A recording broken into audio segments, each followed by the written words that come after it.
Madame, quand et comment avez-vous pris conscience de la nécessité de la Révolution? Dès mon enfance, ma mère m'a déjà parlé des activités patriotiques de mon grand-père, qui est un patriote connu du Vietnam, Phang Châu Trinh.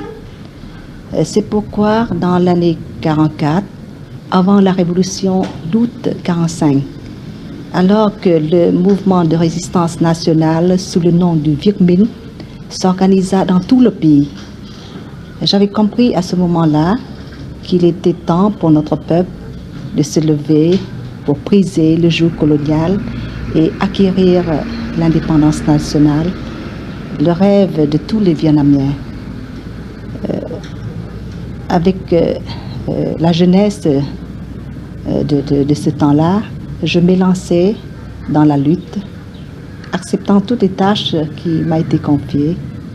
Et je peux dire que depuis lors, j'ai suivi et participé à toute période de lutte de notre peuple. C'était vers quelle époque exactement? C'est en 44-45. Oui.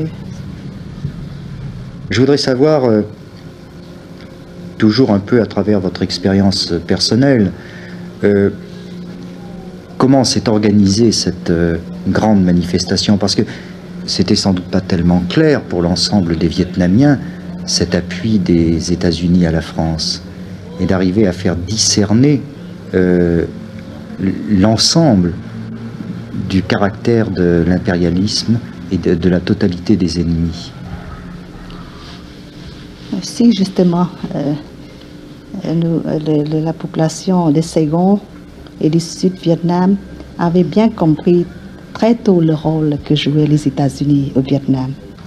Donc en 1950, on assiste clairement, visiblement, à l'intervention à l'aide directe des États-Unis.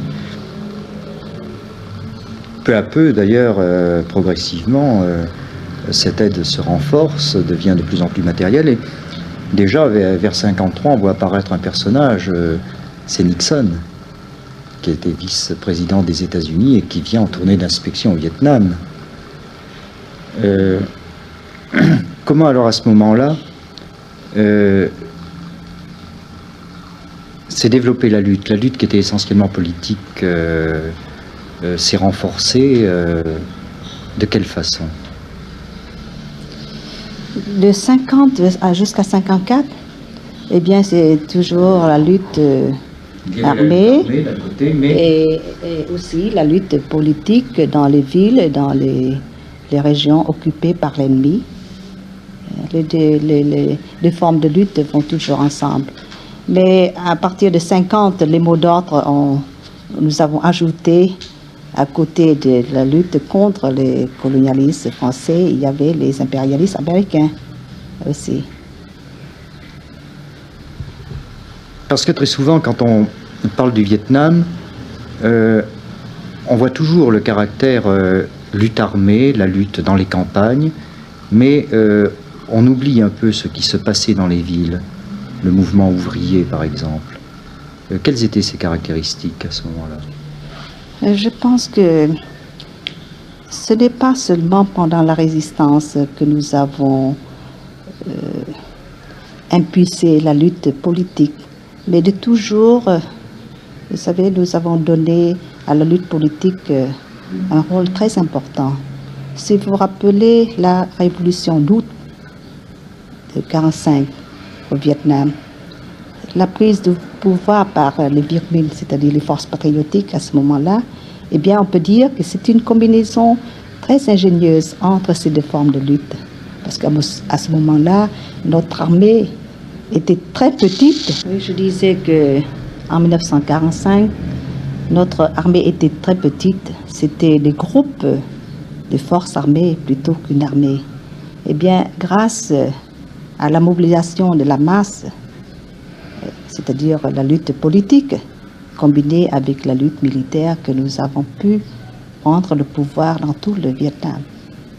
Et après, quand nous avons déclenché la résistance armée, eh bien, le mouvement de lutte aussi dans les villes et les zones occupées continuait à progresser.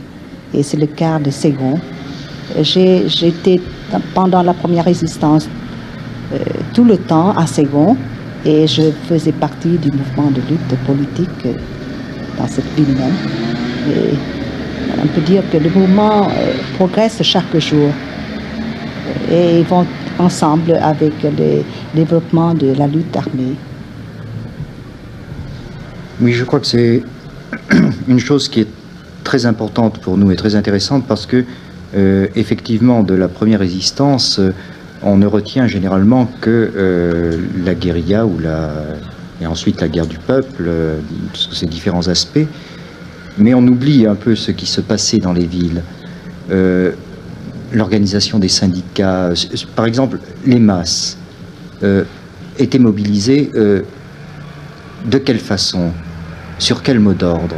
Des mots d'ordre à la fois politiques, économiques, d'indépendance nationale. Quelles étaient la combinaison de ces différentes luttes? Oui, à ce moment-là, la lutte dans les villes, et particulièrement à Ségon, était menée par les organisations de masse qui travaillaient clandestinement. Il y avait le syndicat, comme vous dites, il y avait la jeunesse, l'organisation de la jeunesse patriotique, des femmes patriotiques et des intellectuels bourgeois, etc. Et tout forme le front du Viet-Minh, c'est-à-dire le Front National. Et les mots d'ordre étaient combinés, les mots d'ordre politiques combinés avec les exigences économiques et sociales.